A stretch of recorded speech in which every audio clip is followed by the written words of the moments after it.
Agora no Giro de Notícias Regional, Papo Saúde, com Roberta Malta Pierazzo. Papo Saúde. Hora certa de Brasília, 12h24, começando então o nosso Papo Saúde desta quarta, com a Roberta Malta Pierazzo, psicóloga. Tudo bem, Roberta? Bem-vinda à Regional, boa tarde. Boa tarde a Marcelo, Lucinha e a todos que estão nos ouvindo. Muito bom estar mais uma vez aqui hoje. Numa quarta que antecede a chegada oficial do Papai Noel. Você está no clima de Natal, Roberta? Opa, vamos indo, né? Claro, sempre. Não podemos Com perder certeza. a magia, o encanto do Natal. Exatamente. Né? Bom, o que nós temos para o Papo Saúde hoje, Roberta, conta. Vamos lá. Natal, né, é uma época de muitas emoções. Sim. Né? A gente vê aí muitas pessoas com diversos tipos de emoções e alguns que a gente vê, nós viemos falando de uma série de emoções.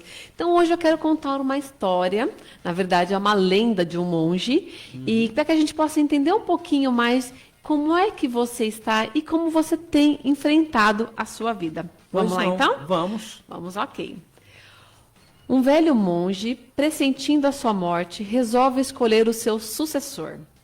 Numa manhã amena, quando soprava uma suave brisa na montanha onde se localizava o monastério, o velho mestre resolveu os 10 aprendizes mais dedicados, os quais treinava há anos, e lhes comunicou a sua decisão de escolher um sucessor por prever a sua breve partida. Os jovens se entreolharam com tristeza, pois, embora soubesse que o mestre tinha idade bastante para partir, ele os instruía desde a infância e era um verdadeiro pai para eles. O mestre pediu que os jovens o acompanhassem até uma sala especial, no qual nenhum jamais havia entrado em todos o tempo. E eles se surpreenderam ao adentrarem a sala. O velho mestre deu uma orientação a alguns serviçais que estavam perto, e eles carregaram para dentro da sala um quadro branco de madeira que foi encostado a cada uma das 4 paredes. O sábio fez sinal para que se sentasse nos bancos que ali estavam e disse que iria lhes apresentar um problema e que seu sucessor seria aquele primeiro que o resolvesse. E teria que acontecer até o pôr do sol. Sem que nenhum deles conseguisse encontrar, então, a solução, seria mandado de volta às suas casas, e o mosteiro seria fechado.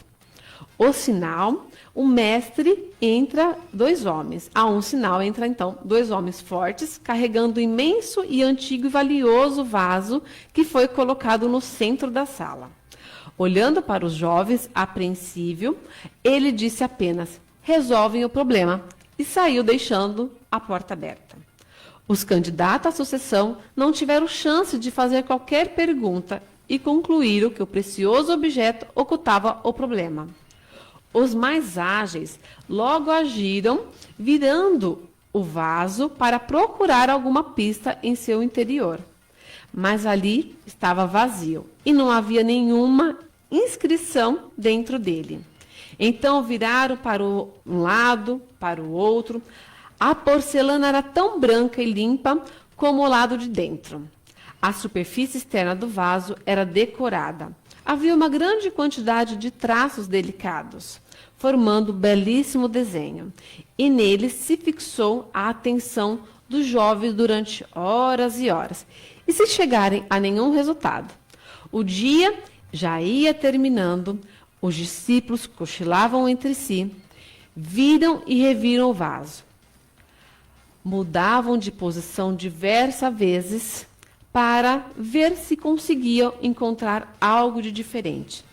E, de repente, levanta um jovem e dá um salto e mete o pé no vaso, quebrando-o em vários pedaços. Os outros, com aquela atitude, se assustaram e se lançaram gritando e acusando-o de ter lhes tirado a chance de resolverem o problema, de terem ali algum sucessor. Mas antes que os ferissem, ouviram novamente a voz do mestre, que, parado à porta, ordenou que se afastassem do rapaz. E se aproximou dele, olhou bem nos olhos, sorriu e disse: eis o meu sucessor. Os outros protestaram, dizendo que ele destruíra o vaso. O velho sábio sorriu novamente.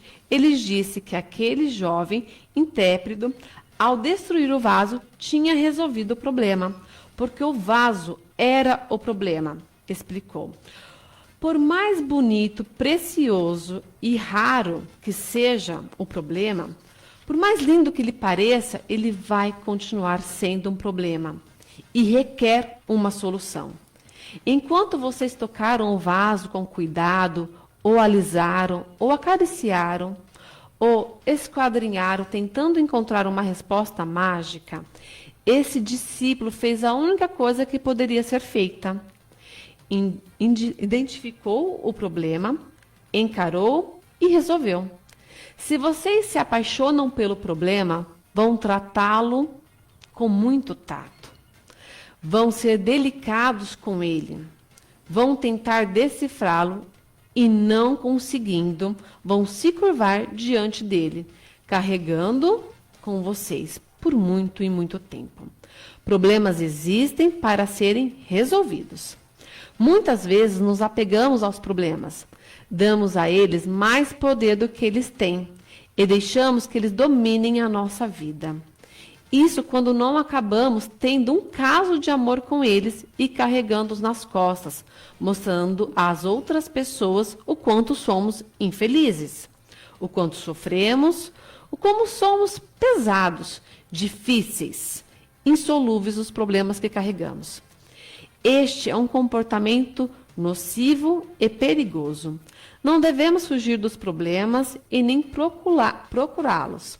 Mas quando eles se apresentam, e eles sempre se apresentam, não devemos nos apegar a eles e carregá-los.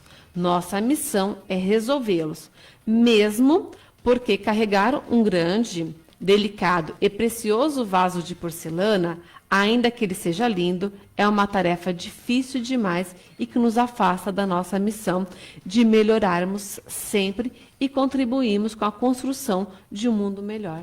Por isso estamos aqui. Coisa boa, hein, Roberta? Lindo, né? É uma história seguida de uma reflexão, é assim? Exatamente.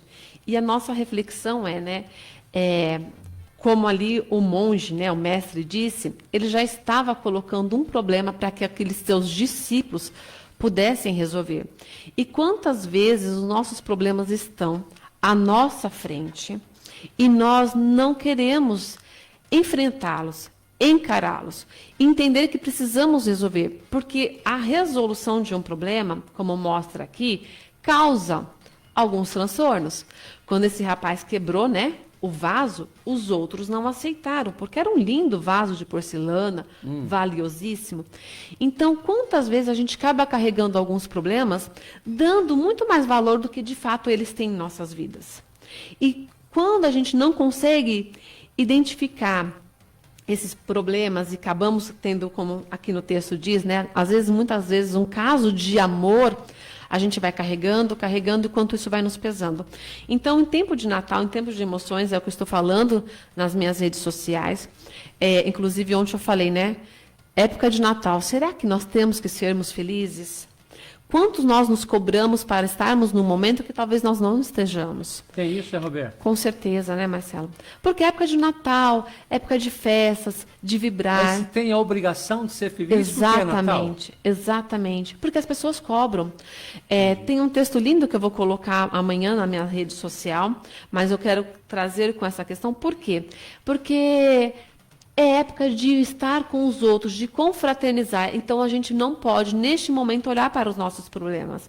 E eu, como psicóloga, Marcelo, essa semana que antecede ao Natal, é uma semana de muito mais tristeza que eu vejo dentro da minha clínica, porque são pessoas que não estão bem por alguns motivos e não têm coragem de dizer que não estão bem. Não têm coragem de dizer que estão tristes, porque é época festiva, época de comemoração. Então, quando eu trouxe essa reflexão para nós, todos nós temos um problema, cada um com o seu problema, e não desvalorize o seu problema. Nunca, ele é seu. Dá para conciliar o problema e as festas? A questão é o quanto você está com você, Marcelo. Não é para você colocar o seu vaso para debaixo de um tapete, como eu costumo dizer, mas encare o seu vaso e quebre ele se necessário.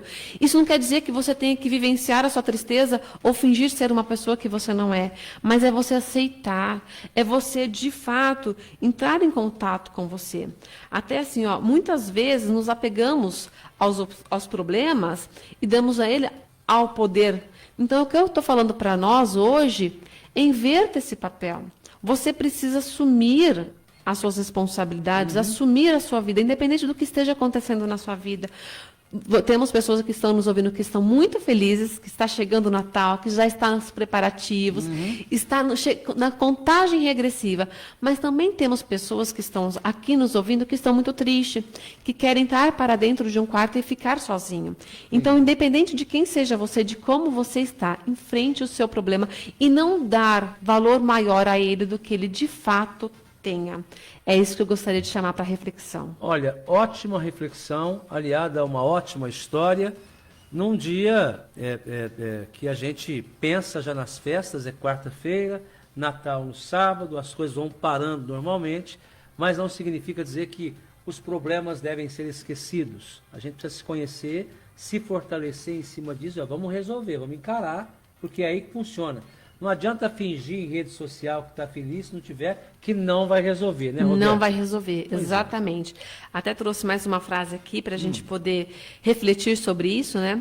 A questão não é lutar contra as nossas emoções. É isso que eu venho dizendo sempre, né, Marcelo, no nosso Papo Saúde. Entendi. Mas tomar uma atitude construtiva de agir, redirecionar pensamentos e persistir.